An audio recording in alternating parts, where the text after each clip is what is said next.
when you're opening a pipa, you want to have it supported against something. So I mean, you can do it without the support, but you're probably going to have your palm tree right next to you, and you want to lean your pipa on the tree, and you want to go like that, and you just do that kind of stuff.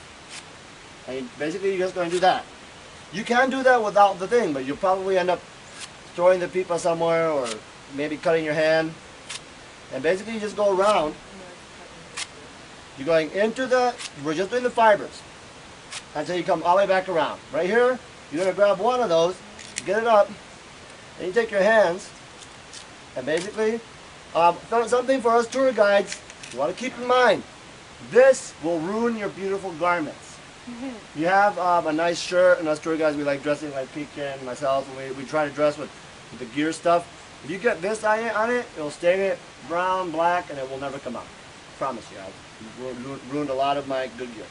So basically, you just go around with your hands like this, pull it out, and you end up with it like this. Take your knife again and clean it off. Pretty easy. It's actually very fun. Is it the same technique with the machete? No.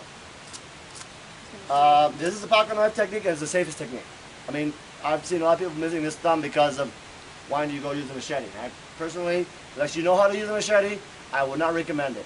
Just straight up, I don't recommend it. I don't actually recommend it to anybody to use a machete unless they've used it for at least a couple years, not opening pipas.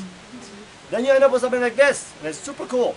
Have you asked people, have you ever seen a champagne open? And they're like, yeah. So you're like, okay, watch this.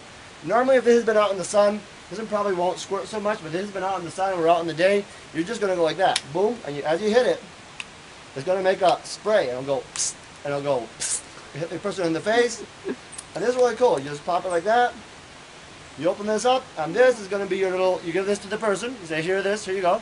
Thank you. That is going to be your spoon. Don't drop it. Okay. And then here you got the liquid. You pass this around. Again, you're going to have to tell other people, probably you just drink it. I'll open you another one. You guys want to share it? Well, I mean, unless you think he's super healthy, it's up to you guys. But that's you drink it. See right there? As soon as you drink it, who wants to drink it? Well, want to give me a container and we can drink it? How about you give me a container and I'll just pour this into it so I can give you the rest of the demo on how you do, because everybody wants the inside of it too. So then you're like, how do I get in there? And you're like trying to bite the edges of it or stick your finger in it, and I don't know. A lot of people have actually cut themselves on the coconut itself, or take the knife and they're like trying to pry it and they'll slip and cut their finger. And so is it in the same family as the other coconut? It's just yes, a little bit different? they're both in the cocos family, which is there you go. See how much liquid came out of that one little guy? Yeah. Okay, so then you go back to here again. Everybody's like, oh, I want the inside. So you go, okay, we get the inside. Same exact maneuver. Just go around the edges of it, and it works quite well. Of course, it's nice if you have a sharp knife.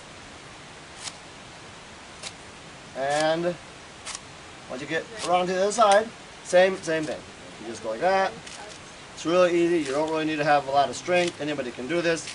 You do want to have strength enough to be able to run a knife.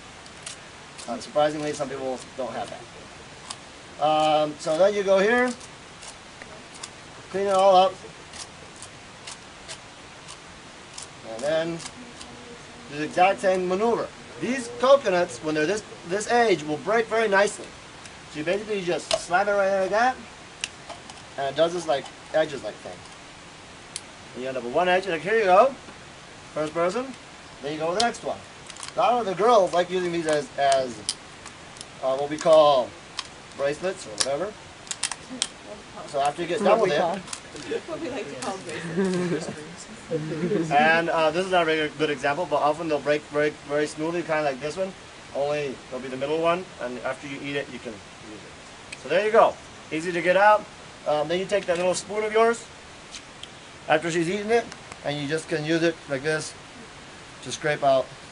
Now, if you want to use your machete, machetes are, of course, us tour guides, we love them because we show off, and all the people, wow, the machete. But then, you know, you can hurt themselves with machete. Even, who did we notice had a machete cut last week? You guys were exactly where I was. Don Hormidas. Don Hormidas is missing a big old chunk of his finger. And who's doing Hormigas? He's like the master of the I tried machetes. to clean that damn thing for him and he wouldn't let me. I know, he was telling me about it. He wouldn't let us touch I know it. he would. So I heard about that, by the way. He was like, oh, there's paramedic who freaked out. And he's like, oh, this is... So, with a machete, you want to hold your coconut very well. If it doesn't have anything to hold it, put it on something, right? Then you want to have a little bit of, control over your machete. What I do is I go around just like I did, only I go the whole thing. And you end up, with the same kind of thing. A lot of people don't go so far and they want to, get there faster. But I like cleaning it up for my guests, make it look nice. And sometimes people like having it flat on the bottom so they can sand it up. And then we go here.